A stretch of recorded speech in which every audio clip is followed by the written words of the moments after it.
bronca por qué no se desaloja el corte, Pero ¿no? tienen que desalojar ya ellos. Esto me indignaba tanto como a vos. Por eso tomamos la decisión de ordenar las cosas. Ya evitamos más de 1000 cortes de calles con los operativos antipiquetes. Porque con ley y orden, los porteños pueden volver a circular con normalidad. buenosaires.gov.ar/orden y seguridad. 5 adolescentes viven en un refugio para madres jóvenes.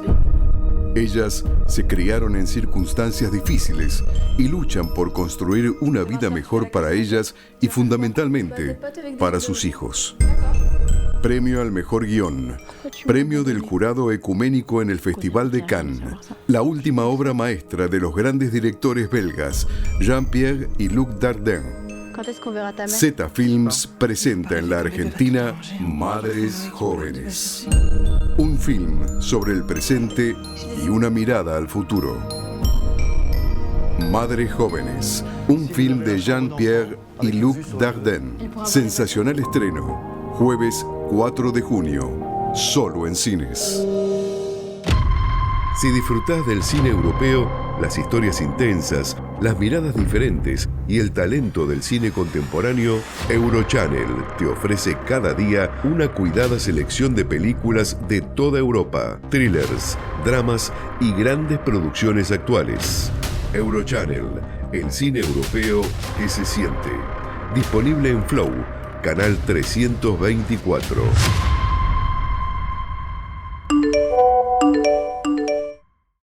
Hay lugares donde el tiempo se detiene y el celular deja de importar. Cines Multiplex te invita a desconectarte para conectar de verdad. Las luces se apagan, la pantalla gigante cobra brillo y te vas metiendo en la historia. Esa sensación de estar ahí presente. Y si querés tener 2x1 en entradas todos los días, sumate a nuestro canal desde la sección Novedades en WhatsApp. Consulta la cartelera en nuestra web y elegí tu próxima función. Viví el cine. Viví Multiplex. Comenzamos Cultura en Imagen. Quédate hasta las 23 junto a Pablo De Vita y entérate de todas las novedades del séptimo arte.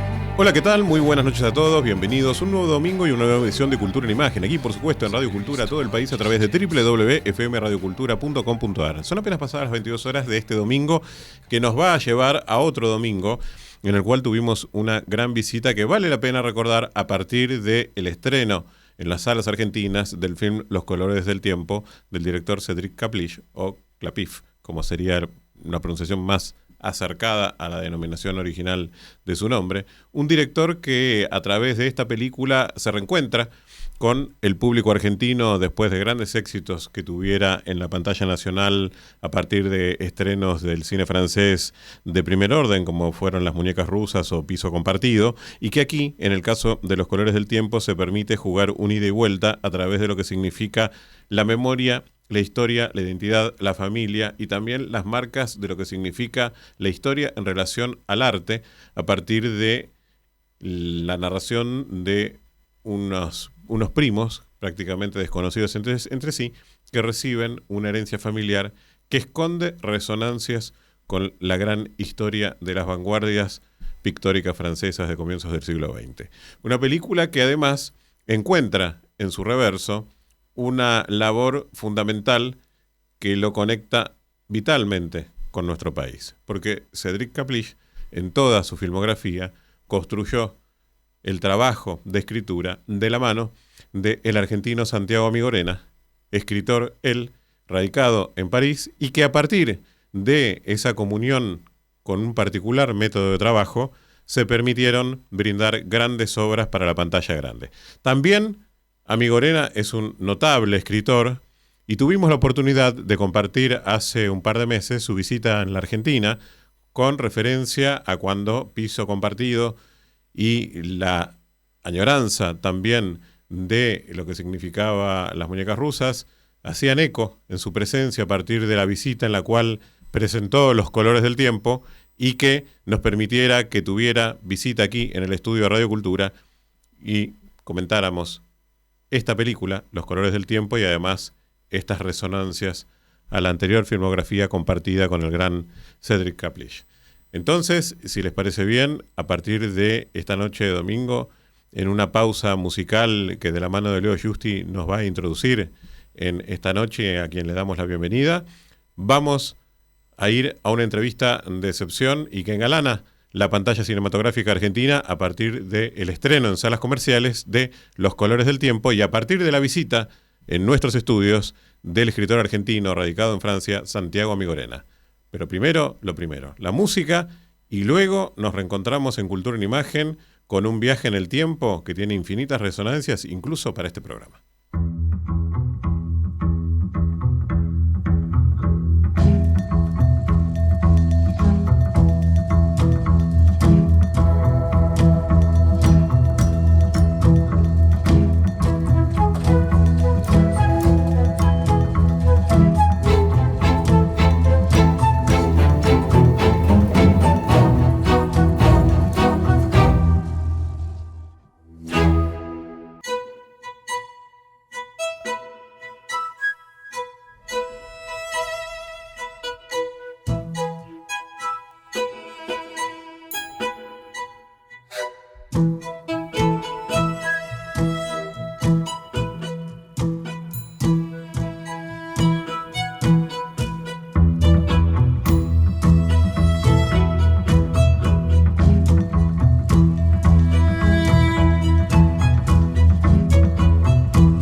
Te acompañamos en la noche del domingo con la mejor información del cine. Cultura en Imagen. Con Pablo De Vita por Radio Cultura.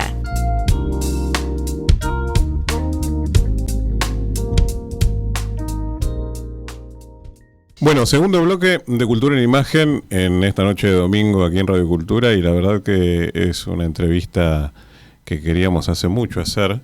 En el Festival Arfesina en la Alianza Francesa exhibimos En Corps hace un par de años como película de clausura, y es una de las películas últimas de Cédric Kaplish, uno de los grandes directores del cine francés contemporáneo, autor de grandes éxitos, y que también tiene un correlato con un mundo que se conecta directamente con Buenos Aires, porque su habitual co-guionista nació en Buenos Aires, vive hace muchos años en Francia, es un gran escritor además, así que vamos a estar navegando en este programa entre el cine y la literatura, y justamente a propósito de la última película de Cédric que está presente en el Festival de Cine Francés y que luego se va a estrenar en cines comerciales, tenemos el gusto de recibir a Santiago Amigorena.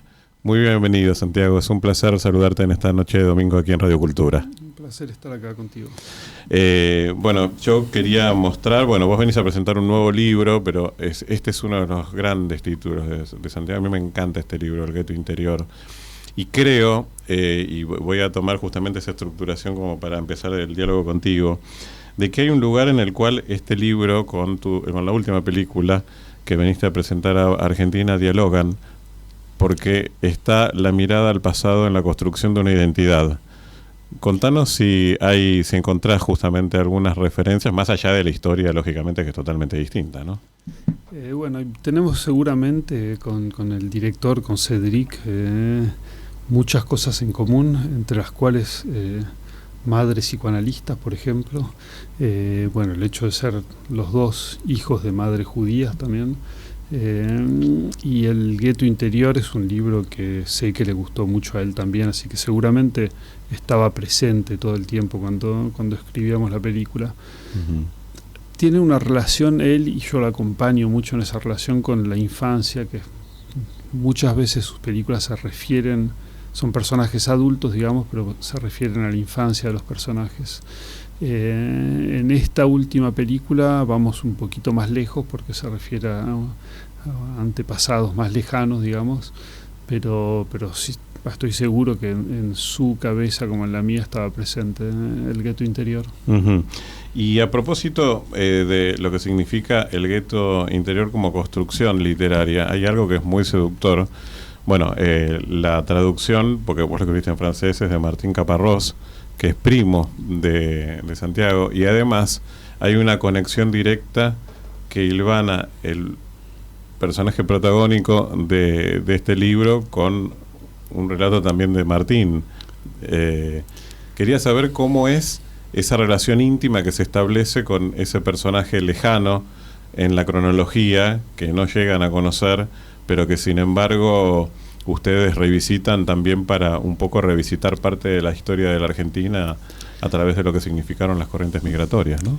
Sí, el personaje que no conocimos es nuestra bisabuela, Gustava Goldberg, que murió en Treblinka.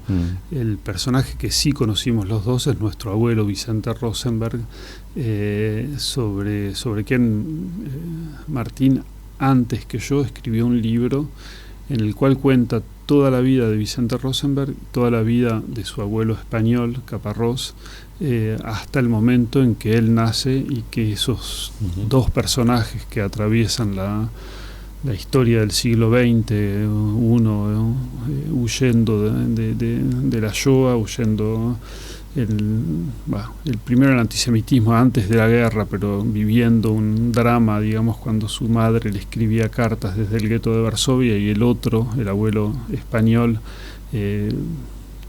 atravesando la guerra civil española, se encuentran en Buenos Aires. Es decir, no se encuentran, pero se vuelven dos abuelos de una misma persona. Uh-huh. Y cuando yo leí ese libro, hace ya unos 10 años por lo menos, enseguida le dije a Martín que había unas páginas, 30 páginas más o menos me parece, en las cuales hablaba del momento en que Vicente Rosenberg recibe cartas de nuestra bisabuela en Buenos Aires. Uh-huh. Y le dije enseguida que algún día le iba a robar esas 30 páginas y iba a hacer una novela alrededor de eso. Entonces esas páginas se volvieron 200, y bueno, hay muchas cosas que son mucho más que son ficción, digamos.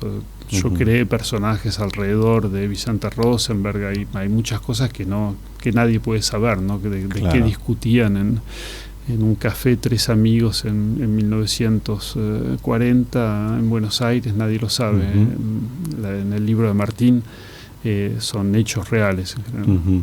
Y lo que me parece muy interesante y que relaciona a Los colores del tiempo con el gueto interior es la filiación de las herencias, y cómo también, y creo que en los dos, tanto en el libro como en la película, está muy presente cómo la cultura nos define y redefine también en nuestras existencias, en nuestro tránsito por la vida, porque precisamente el gueto interior tiene hasta de referencias ínfimas de lo que significa la construcción de una identidad. Por ejemplo, está la referencia a Hoffman que hace el personaje con respecto a su propio apellido, sí, como un origen mítico de la construcción de una identidad, de parte de una identidad, hasta lo que son las tradiciones culturales. Y eso también se refleja mucho en esta película que has venido a presentar a Buenos Aires desde otro lugar, ¿no? Porque habla de otro personaje, de otro ambiente y de otro clima de época también. Sí, es un problema que a mí me ocupa mucho desde siempre, tanto la herencia como la identidad. Es decir, en el gueto interior, lo que enseguida me pareció que merecía, digamos, una novela en el medio de todos los libros que escribí, que hablan mucho de silencio, que hablan mucho de mi silencio. Los 3 primeros libros que publiqué en Francia se llaman Una infancia lacónica, Una juventud afónica y Una adolescencia taciturna. Entonces sí, es un tema que verdaderamente me obsede un poco, y el gueto interior, el primer impulso, digamos, para escribir era tratar de entender cómo el silencio de mi abuelo, que fue un silencio bastante dramático, digamos, decidió no hablar muy poco después de la Segunda Guerra Mundial, y no hablar nunca de lo que había pasado, de lo que habían vivido y de la muerte de su madre y de su hermano. Me llegó a mí, es decir, cómo se puede heredar un silencio, porque heredar un mueble, un apartamento es mucho más fácil, ¿no? Como definición de la herencia. Heredar un silencio es muy extraño, ¿no? Porque ¿qué es lo que faltó y cómo me apropié yo esa falta de algo? Y bueno, el libro, digamos, que da vueltas alrededor de eso. Y el otro problema que me parecía muy interesante es la identidad, en el sentido en que también es una cosa sobre la cual Martín escribió en su libro, cómo cuando se define algo, cuando se trata de por ejemplo, de decir exactamente qué es ser judío, en general es para terminar con los judíos, ¿no? Sí, acá lo dice muy bien el libro. Sí. Lo que hicieron los nazis, además de una manera muy extraña, ¿no? Porque nunca lograron determinar exactamente qué es lo que era un judío. Es decir, hay peleas en la administración hasta el 45, incluso en los países, en los diferentes países bajo ocupación, no había las mismas definiciones. Es decir, en Italia ser judío no era lo mismo que en Rumania o en Hungría o en Alemania. Y eso muestra que en la identidad justamente hay algo que permite ser libre cuando no está definida, cuando la identidad es una mezcla de identidades, cuando cambia entre la mañana y la noche, entre un año y otro año. Ahí la identidad está del lado de la vida, ¿no? Y cuando se termina de definir la identidad y se dice esto es lo que es un judío, es para matarlo.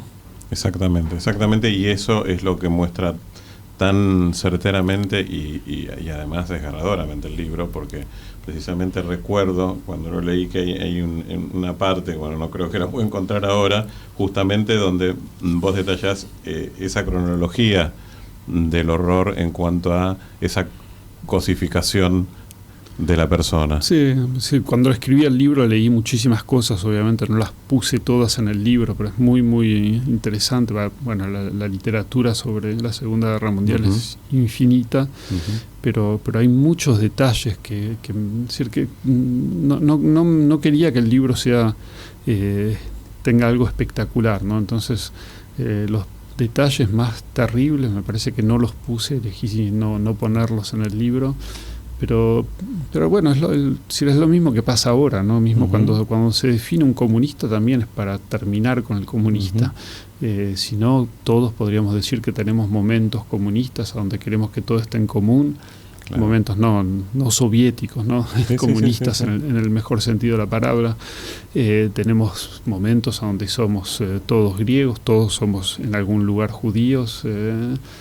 Todos somos también politeístas en otros momentos de nuestras vidas, y me parece que sí, que es como una pelea que el arte hace de una manera bastante evidente, ¿no? El arte siempre es una mezcla de identidades, una apertura sobre otras visiones del mundo. En la película, en Los colores del tiempo, está muy claro que la mezcla de personajes también es para decir, bueno, hubo una antepasada común, pero miren 3 generaciones después o 4 generaciones después la cantidad de primos mezclados que son todos diferentes, pero que todos pueden también compartir algo, ¿no? Exacto. Bueno, el comienzo de la película lo que señala es una cantidad de primos enorme que recibe y que no se conocen la mayoría entre sí, que reciben la herencia en una casa en Normandía que está cerrada desde los años 40 y que 4 de ellos van a explorar para ver qué encuentran, y encuentran progresivamente la historia precisamente de un antepasado de ellos que viajó a París en el auge del París artístico y cultural, y que un poco también se encuentra redefinido por ese viaje y ese trayecto. Y ellos también se redefinen por lo que van conociendo de esa identidad de ese antepasado que jamás habían tenido noticias, ¿no? Quería ir un poco a la película para precisamente ahondar en ese trabajo que hicieron con Cédric, y un poco también preguntarte, vos señalabas algo muy seductor en la presentación que hicieron de la película en Cinépolis, que es el proceso de escritura que hacen con Cédric, que es rarísimo, o sea, porque sí, es muy muy extraño, es como tocar a 4 manos, ¿no? Sí. Digamos, más o menos. ¿Cómo nace el proceso de trabajo, si siempre ha sido así con él? Y quería saber cómo nace además tu vínculo con el cine.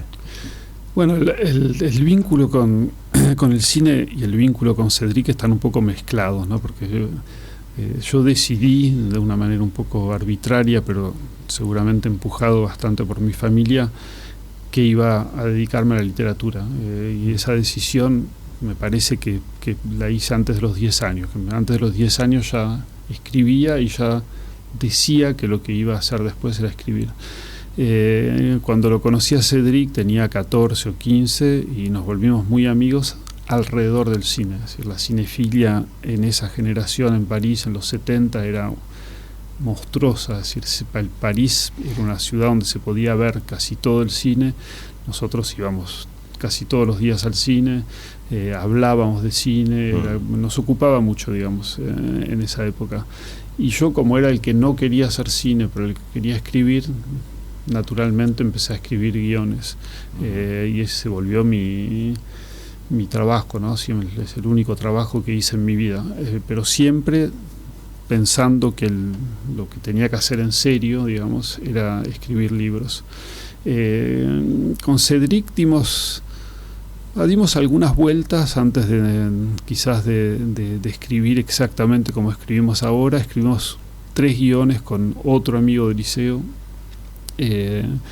Después empezamos a escribir de a 2. También hay guiones que él escribió solo. En algún momento decidió que como que para ser grande tenía que escribir solo también. Después le pasó. Ahora hace más de 10 años me parece que ya estamos escribiendo de vuelta juntos.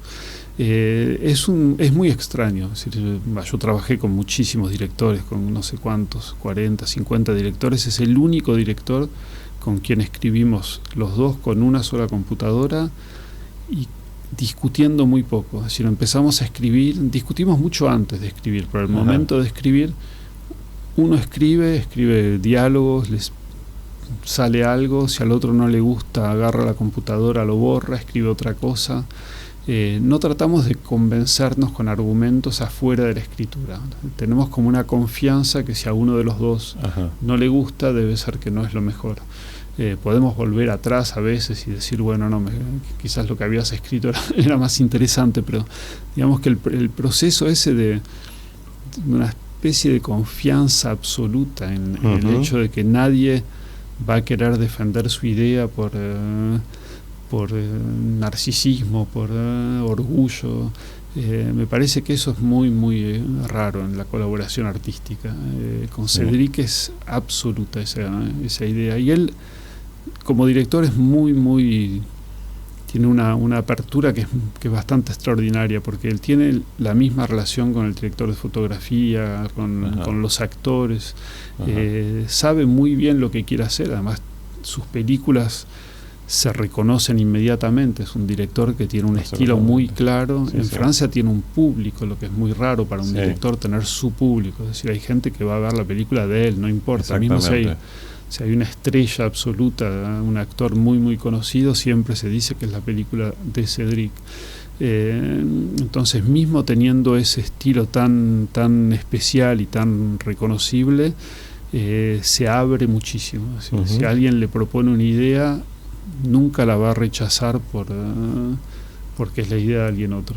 Acá tuvo mucho éxito desde Las muñecas rusas y Piso compartido también, que se constituyeron en éxitos en la Argentina incluso, y permiten hoy que también su cine sigue estando presente en las pantallas argentinas, porque Los colores del tiempo, luego de su paso en el Festival de Cine Francés, va a tener estreno comercial, y que, bueno, siempre recomendamos que se acompañe el cine argentino y el cine europeo. Hay algo que mientras mencionabas el proceso de escritura con Cédric me parecía muy seductor. Es un poco una suerte de Cadáver exquisito, donde cada uno sabe la parte de la historia precedente, o ustedes tratan de omitir esa revisita a lo que el otro escribió. No, es que no podemos decir que el otro escribió algo. Es muy diferente del Cadáver exquis. Es decir, escribimos, miramos los dos la misma pantalla y no importa cuál es el que está tecleando, digamos. Uno teclea delante de los ojos del otro, y cuando el otro le parece que está yendo hacia un mal lugar, en general agarra la computadora y empieza a teclear él. Entonces no hay ninguna sorpresa. Es decir, yo escribí varias veces con directores donde uno escribe una escena, el otro escribe otra escena, después cada uno lee, corrige y se habla, se discute de cuál es la mejor vía para la historia o los mejores diálogos.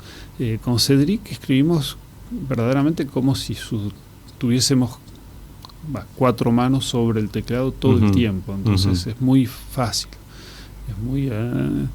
es una colaboración que nos permite escribir muy rápido también. Claro. A veces después leemos y nos parece que está mal y lo tiramos a la basura, ¿no? Nos pasó con guiones enteros, pero en el momento de escribir hay una especie de complicidad enorme.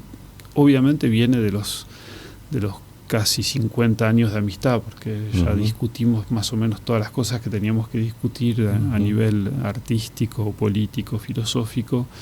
Mismo los desacuerdos que tenemos no impiden nunca la complicidad, porque son menos importantes que la amistad, digamos. Excelente, excelente. Estamos en diálogo con Santiago Migorena, que acompaña Los colores del tiempo, que está presente en el Festival de Cine Francés y que va a tener luego su estreno comercial. Queremos agradecer a l'IFA y a la Embajada de Francia la presencia de Cédric aquí en el piso de Radio Cultura, y aparte saludar también a Martina Pañota, que acompaña a Cédric en esta visita a la radio. Breve pausa musical y continuamos aquí en esta noche de domingo con Santiago Migorena en Cultura en Imagen.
escuchar, en composición de Rob, Aro Aro Kens, perteneciente a la banda de sonido del film Los Colores del Tiempo de Cedric Klapisch.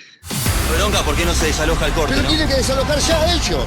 Esto me indignaba tanto como a vos. Por eso tomamos la decisión de ordenar las cosas. Ya evitamos más de 1000 cortes de calles con los operativos antipiquetes. Porque con ley y orden, los porteños pueden volver a circular con normalidad. buenosaires.gov.ar/orden y seguridad. 5 adolescentes viven en un refugio para madres jóvenes. Ellas se criaron en circunstancias difíciles y luchan por construir una vida mejor para ellas y fundamentalmente para sus hijos.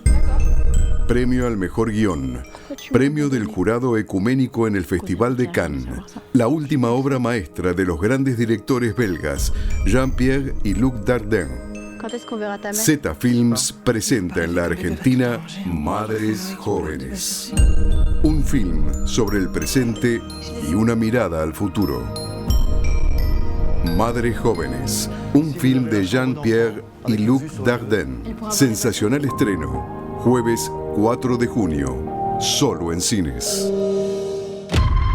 Si disfrutás del cine europeo, las historias intensas, las miradas diferentes y el talento del cine contemporáneo, Eurochannel te ofrece cada día una cuidada selección de películas de toda Europa, thrillers, dramas y grandes producciones actuales. Eurochannel, el cine europeo que se siente. Disponible en Flow, canal 324.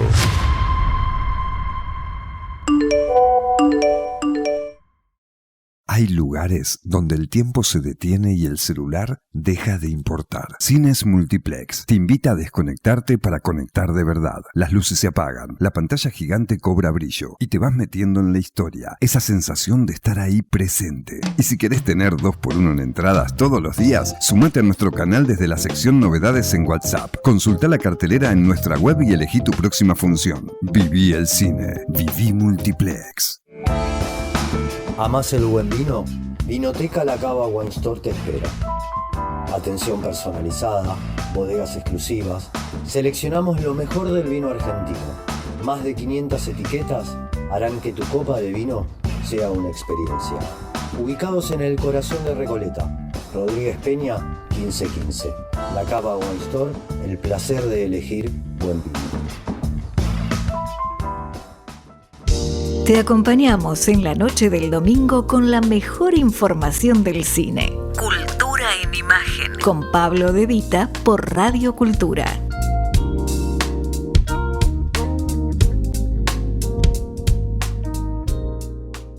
Bueno, y continuamos aquí en Cultura en Imagen con Santiago Migorena, que es un placer realmente poder conversar en este diálogo de filiación de las herencias, identidades, literatura y cine.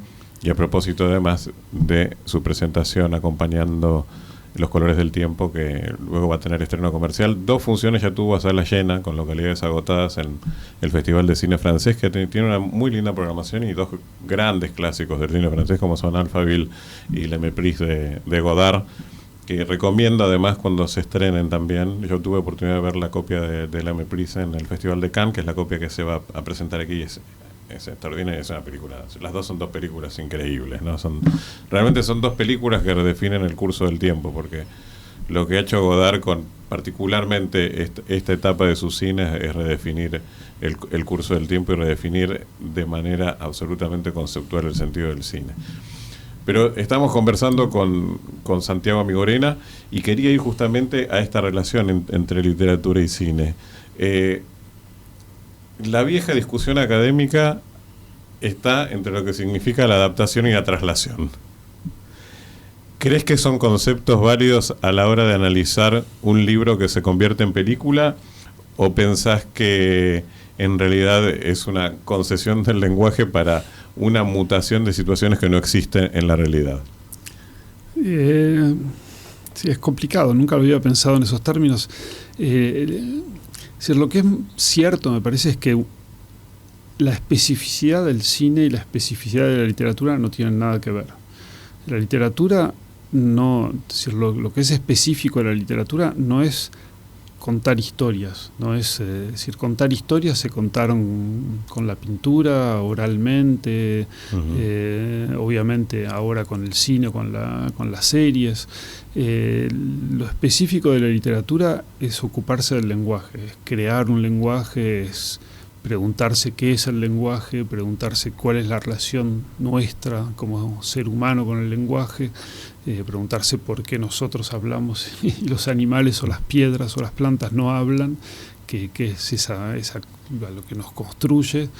Y me parece que cuando se pierde eso en la literatura, obviamente existen libros que no lo tocan directamente, ¿no? Que no se ocupan directamente de ese problema. Pero me parece que sigue siendo lo específico, ¿no? Es evidente en la poesía, evidente en la literatura filosófica y en los grandes libros, las grandes novelas también, ¿no? Hay una creación de un estilo que es un estilo personal del autor y que nos permite ver que hay otra relación posible con el lenguaje o descubrir que el lenguaje no es lo mismo para todos. El cine tiene su lenguaje. Justamente lo que hace Godard, por ejemplo, es redefinir ese lenguaje específico del cine, ¿no? Va a cambiar la manera de poner dos planos uno después del otro, o de cortar la música en un momento que antes no se hacía. Entonces toda esa concepción de cómo unir sonido e imagen es lo que hace que una película también nos diga algo sobre el mundo, cómo lo ve el director, ¿no? El director, el guionista, los actores, porque es también un trabajo de equipo el cine. Entonces no creo que es decir, se puede traducir una novela en cine, pero sin respetar lo más específico de la novela, que sería el estilo literario. Eso siempre se pierde. Pero obviamente hay historias, hay novelas que se han adaptado extremadamente bien al cine. Digamos que hay un lugar común entre los guionistas que siempre es decir que es mejor adaptar una mala novela, que es más fácil. Efectivamente es más fácil adaptar un libro al cual no se le tiene tanto respeto, porque uno se ocupa de la historia, la agarra, la puede transformar, se puede olvidar totalmente del estilo literario, pero también hay grandes adaptaciones de obras muy, muy buenas, es decir, hay 1000, ¿no? Pero no. ¿En cuál te referencias como para decir? Bueno, las malas novelas adaptadas, la más clásica y común es hablar de Orson Welles adaptando a Touch of Evil, que él mismo decía que lo había agarrado de casualidad y que había leído el libro y que era pésimo y que hizo la película es buenísima. Sí. Del otro lado, digamos que las grandes adaptaciones, Otelo de Welles, para quedarnos en Welles, es una obra de teatro, pero es una adaptación absolutamente increíble. No sé, hay 1000, pero Lolita, es decir, hay muchísimas adaptaciones. Mismo no me gustan mucho las adaptaciones de Proust, pero la adaptación de Raúl Ruiz de Proust es muy interesante, porque justamente buscó encontrar en el cine mismo algún tratamiento del tiempo que tenía en relación con lo que escribió Proust. Pero no quita que me parece que adaptar cine quizás tiene algo que ver. Es decir, en la traducción hay como dos escuelas, ¿no? Una escuela que dice que hay que traicionar el idioma de origen y una escuela que dice que hay que traicionar el idioma de llegada. La adaptación de una novela al cine, es decir, nunca se puede traicionar el idioma de llegada, es decir, siempre hay que hacer que la película sea buena. Entonces, no tiene, digamos, tanta problemática. Me parece que no es un trabajo muy diferente de escribir una historia original. Y hay algo del mundo de la traducción que también se toca con lo que vos señalás, precisamente, porque este libro está escrito en francés, en origen, y tiene la traducción de Caparrós.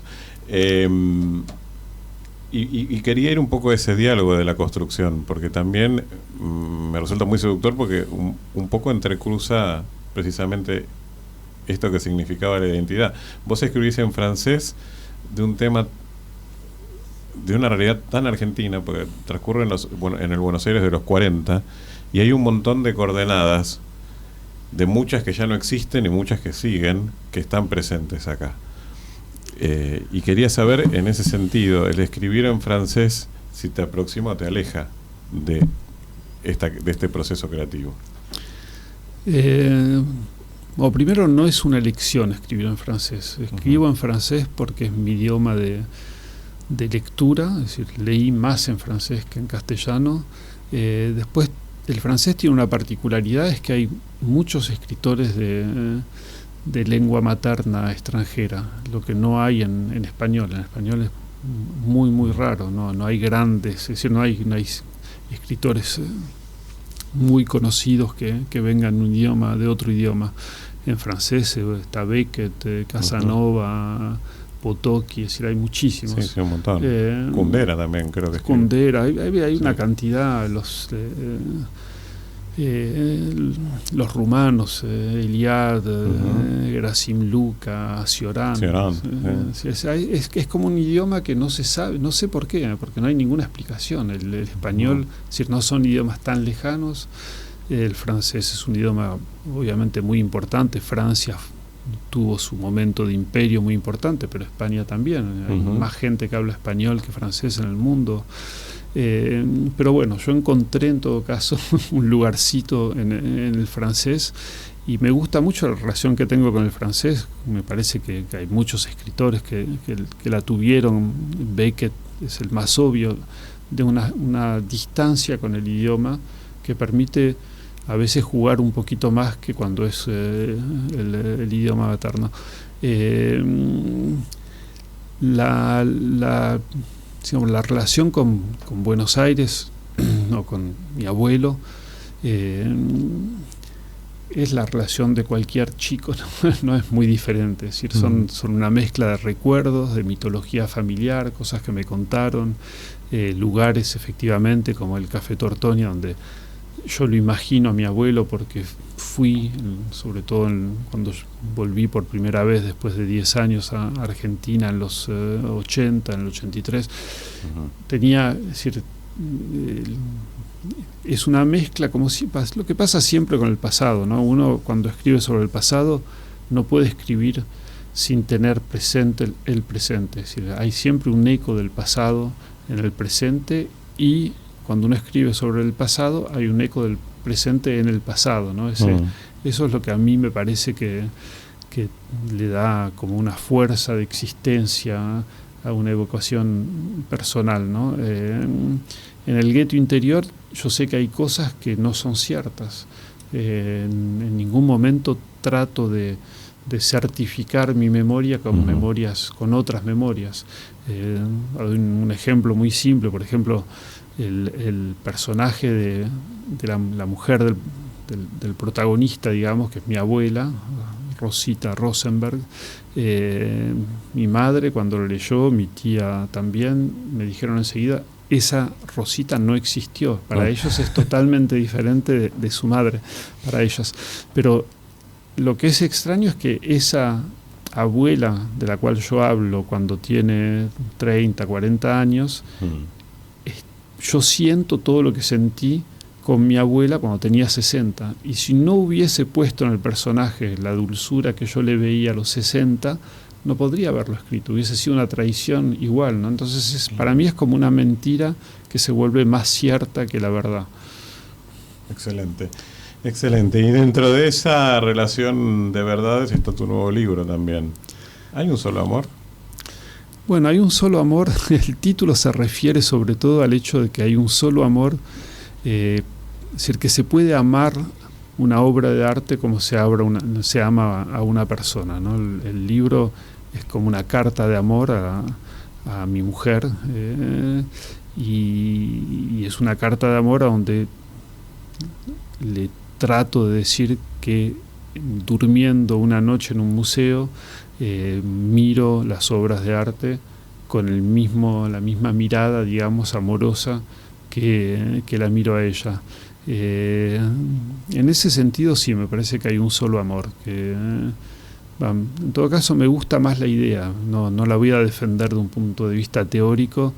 Me parece que muchas veces hay que elegir con criterios estéticos, ¿no? Mismo en política me parece que a veces hay que elegir con criterios estéticos. el mundo me parece más lindo si se piensa que hay un solo amor, que uno ama un paisaje, una obra de arte o un ser humano con el mismo sentimiento. Entonces con eso me estás diciendo que sin tratar de spoilear demasiado, en Los colores del tiempo el Monet está incluido por vos en el guión de la película. Absolutamente. Y ahí también hay una relación entre fantasía y realidad muy fuerte, como lo que señalabas con tu abuela, ¿no? Sí, es lo mismo, es decir, el personaje de Monet, que es un personaje de la película, le inventamos cosas, hay cosas que sabemos que no son ciertas en su vida, cosas que nadie sabe si son ciertas o no también, pero las invenciones siempre van en el sentido de afirmar la realidad, ¿no? De mentir, ¿no? De inventar otra realidad, ¿no? Que eso es uno, obviamente, de los grandes peligros de la historia y de la utilización de la memoria general, ¿no? De decir, exacto, esto no fue así cuando parece que sí que fue así. En la ficción es totalmente diferente. En la ficción se inventan cosas para que sea más real y para que la gente lo sienta como más real. Y hay un lugar que no hemos tratado, que es el tema del policial, que te vincula con los días en septiembre, y además con un director argentino, mítico él, absolutamente mítico, y una historia, yo tuve oportunidad de ver un policial en Biarritz, con una atmósfera cargada de densidad y lluvia, que era El lobo de la costa oeste, y el nombre era Hugo Santiago. Y quería ir a estos dos títulos también, que son muy referenciales. Bueno, en un caso también la película compitió en el Festival de Mar del Plata, y la de Hugo Santiago es un canto también a lo que significa, me parece, el policial en sí mismo, ¿no? Sí, el policial es un género que... lo que me decía Hugo cuando escribíamos juntos siempre era: el género sirve a poner una frontera y hay que ir casi del otro lado todo el tiempo. Es decir, que lo interesante del género es cuando uno toca los bordes del género. Bueno, Hugo Santiago fue un amigo muy, muy cercano. Escribí una película que él filmó, pero escribió otras películas que no se filmaron. Lo ayudé muchísimo en la producción de otras películas. Y sobre todo éramos muy, muy amigos. Era uno de mis primeros lectores de todos los libros. Me emociona que me hables de Hugo, porque murió ya hace más 8 años casi.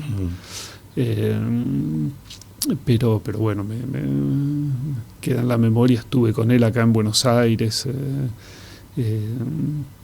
y bueno, clásicamente es alguien para quien el lenguaje cinematográfico era absolutamente fundamental. Lo que él trataba de redefinir en cada película era una manera nueva de hacer cine.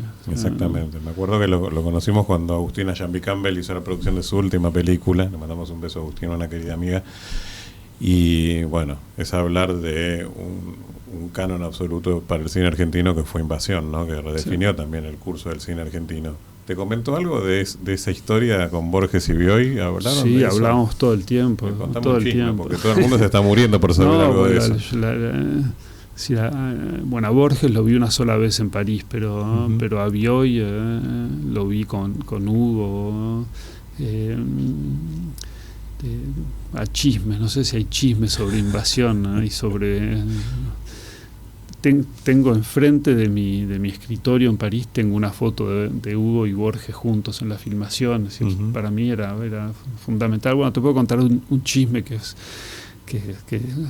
dice más cuán chanta era Hugo también. Cuando yo lo conocí cuando era muy joven, lo conocí adolescente. La primera vez que fui a una presentación de una película un poco mundana era una película que hizo Hugo, se llama Coup de Voir, con Catherine Deneuve, y tenía 14 o 15 años, y Hugo había sido amigo de mi padre de adolescencia en Buenos Aires. Ajá. Y invitó a mi padre no podía ir, así que me dijo: anda en mi lugar. Y bueno, lo conocí a Hugo cuando tenía 18 años, 20 años. Yo empecé a escribir guiones, fue uno de los primeros lectores. me puso en contacto en un momento con Bresson. Es decir, digamos que fue mi primer contacto en el cine, Hugo Santiago. Y después pasó mucho tiempo, escribí bastantes guiones, empecé a tener un poco de éxito como guionista. Y un día me llamó y me dijo, bueno, vamos a escribir un guión juntos. Y yo dije, sí, bueno, encantado, obviamente. Pero su manera de... No necesitaba convencerme, pero igual trató de convencerme diciéndome que después de escribir con Borges y con Saer, quería escribir conmigo. Uh-huh. Y yo le dije, Hugo, no necesitas decirme cosas así. Yo no sé, me parece que ni siquiera había publicado mi primer libro, pero él sabía que me iba a seducir. Sí, había publicado un libro. Me iba a seducir absolutamente con esa afiliación literaria. Uh-huh. ¿Y eso fue con relación al tiempo del Lobo de la Costa Oeste? Sí, eso fue cuando es el primer guión que escribimos juntos, el Lobo de la Costa Oeste.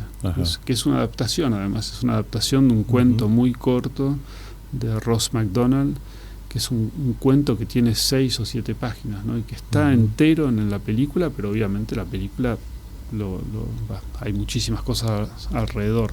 Exacto. ¿Y el proceso fue como con Cedric? No, muy distinto. No, escribíamos un poco cada uno por su lado, pero también como éramos muy amigos, fue bastante simple la escritura. Hugo sabía muy bien lo que quería hacer, necesitaba a alguien que se ocupe más de la forma, de los detalles, de escribir más diálogos.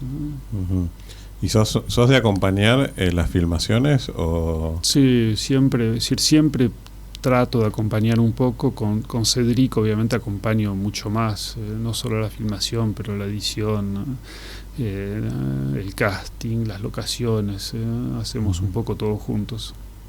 ¿Y qué le dirías a la gente, porque ya no tenemos mucho más tiempo lamentablemente, con respecto a los colores del tiempo? ¿Qué te gustaría que el espectador, cuando se conecte con la película, se destaque desde tu mirada? Tengo mucha confianza en la conexión de los espectadores con la película, con esa película. Es decir, la particularidad de Cedric es cuando la gente va a ver la película, me parece que reconoce una forma de humanidad que es tan fuerte, tan evidente, que justamente pasa mucho tanto por la risa como por el llanto, y que hay películas que es muy difícil entrar, uno después puede pensar en ellas y darse cuenta que son grandes obras de arte, es decir, películas que producen mucha reflexión. Las películas de Cedric muy claramente tienen esa manera de tocar inmediatamente, ¿no? Lo humano de cada uno. Así que el consejo es simplemente que la vayan a ver y que se dejen seducir. Y de paso compren que hay un Solo Amor que está en las librerías. Se consigue también el Gueto Interior, que yo lo tengo aquí. Creo que todos tus libros están editados en Argentina, me parece, ¿no? No todos. No todos. Pero la trilogía de la infancia sigue, me acuerdo. Hay 4 libros traducidos. Excelente. Y además vayan a ver Los Colores del Tiempo a finales de mayo en su estreno comercial, después de estas 2 sold out del Festival de Cine Francés, ¿no? No, sí, me parece que final de junio, al final que cambiaron la fecha. Okay. Me parece que es el 25 de junio. Ok, bueno, muchas gracias. Gracias, porque después me iba a llamar el distribuidor Peter Marais diciéndome, dijiste mal la fecha. Entonces, aprovechamos entonces para recordar que a fin de junio se estrena Los Colores del Tiempo en salas comerciales. Santiago Migorena, muchísimas gracias por ese tiempo compartido aquí en Radio Cultura. Y aprovecho al oyente, hasta tanto llegue la película. Hay un Monet en la Argentina que está en el Museo Nacional de Bellas Artes, una sala preciosa, impresionista, que está dentro de la colección que Schiaffino supo construir para la Argentina en su momento. Creo que se llama Orillas del Sena, me parece la pintura. Es preciosa. Y es un buen momento para reencontrarlo antes del estreno de la película, porque le brinda muchas coordenadas de interpretación que si no quedan por ahí, no digo fuera, pero sí un poquito más alejadas de la mirada del espectador. Tener la oportunidad de ver una pintura de Monet de manera directa es un privilegio. En la Argentina tenemos esa oportunidad también. Muchísimas gracias otra vez. Muchas gracias. Pausa musical y nos despedimos de esta noche de domingo aquí en Radio Cultura.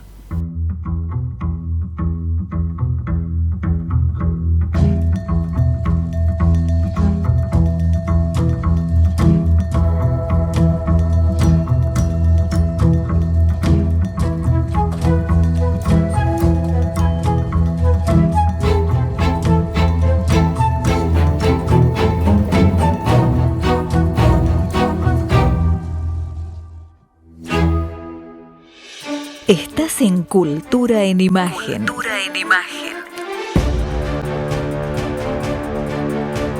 Con Pablo De Vita.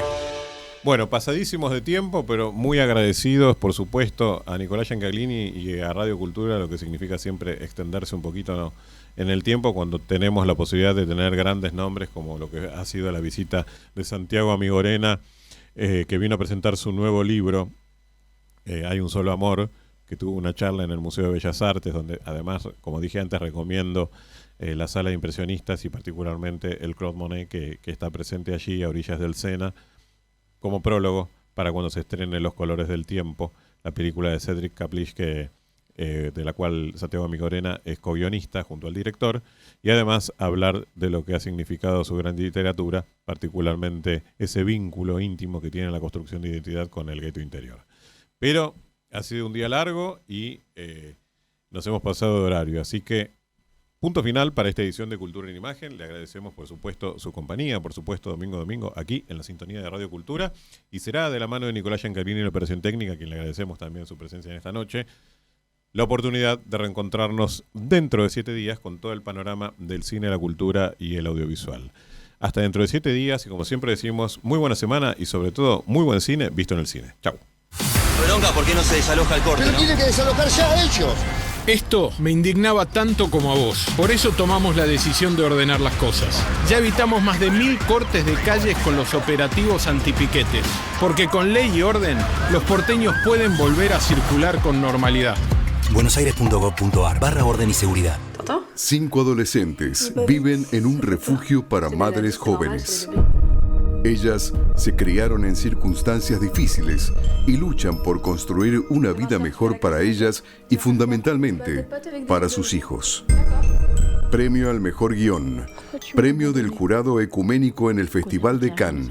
La última obra maestra de los grandes directores belgas, Jean-Pierre y Luc Dardenne.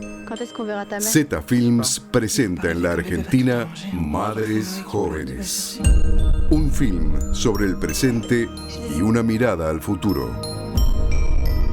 Madres Jóvenes, un film de Jean-Pierre y Luc Dardenne. Sensacional estreno, jueves 4 de junio, solo en cines. Si disfrutás del cine europeo, las historias intensas, las miradas diferentes y el talento del cine contemporáneo, Eurochannel te ofrece cada día una cuidada selección de películas de toda Europa, thrillers, dramas y grandes producciones actuales.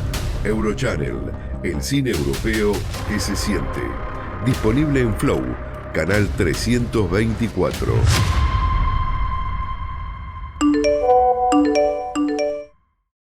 Hay lugares donde el tiempo se detiene y el celular deja de importar. Cines Multiplex te invita a desconectarte para conectar de verdad. Las luces se apagan, la pantalla gigante cobra brillo y te vas metiendo en la historia. Esa sensación de estar ahí presente. Y si querés tener 2x1 en entradas todos los días, sumate a nuestro canal desde la sección Novedades en WhatsApp. Consulta la cartelera en nuestra web y elegí tu próxima función. Viví el cine. Viví Multiplex.